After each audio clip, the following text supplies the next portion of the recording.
How do you transition from managing teams of non-management level employees to managing teams of other managers?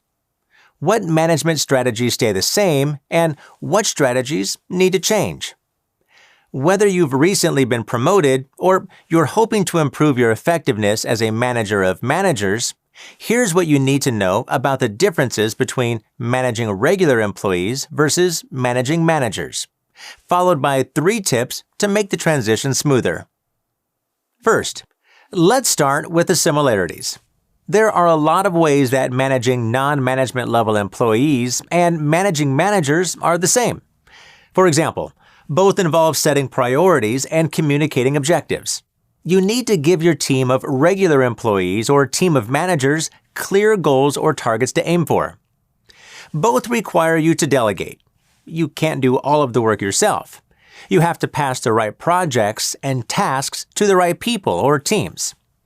You also need to inspire and motivate those who report to you, no matter if it's a non-management employee performance level or a manager performance level.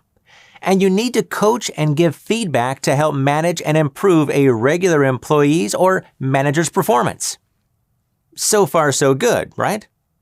If you have experience managing regular employees or teams, then these aspects of your role don't really change. You are still communicating objectives, delegating work, motivating people, and coaching them or providing feedback. Now, let's move on to the differences. Perhaps the biggest difference is that managing other managers requires you to zoom out. You're no longer focused on the day-to-day execution of tasks. Instead, you're concerned with big picture items like overarching goals, strategy, and vision. So you need to zoom out, but you also need to take a step back. You now communicate and deal with outcomes rather than tactics. Help other managers understand what objectives or outcomes they need to achieve or what criteria they should use to measure success. It's up to them to figure out how to achieve it. Another difference will be that your meetings and feedback with other managers will be management specific. So you'll be coaching managers on more leadership topics, such as how they can better motivate, guide, and support their own team. Lastly, a manager of managers is more of a trusted advisor, partner, or mentor than an instructor. So give advice and feedback, but don't dictate or tell another manager exactly how to do their job. So, what does this mean for you? How can you make the transition smoother and become a better manager of other managers? Here are 3 tips. The first tip is to set clear expectations. While this is always important, it's especially crucial when managing other managers. Be specific when communicating the vision, timelines, and requirements of a project or goal.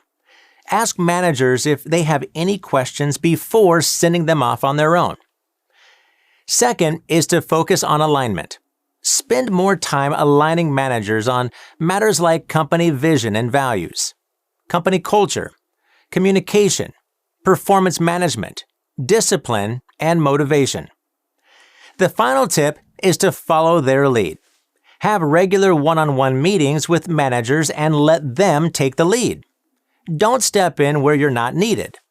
Listen to what they want help with and focus on your efforts there. Otherwise, give them the space, trust, and autonomy they need to develop their own management style. It's impractical and ineffective to have your hand in every project or team that your managers oversee.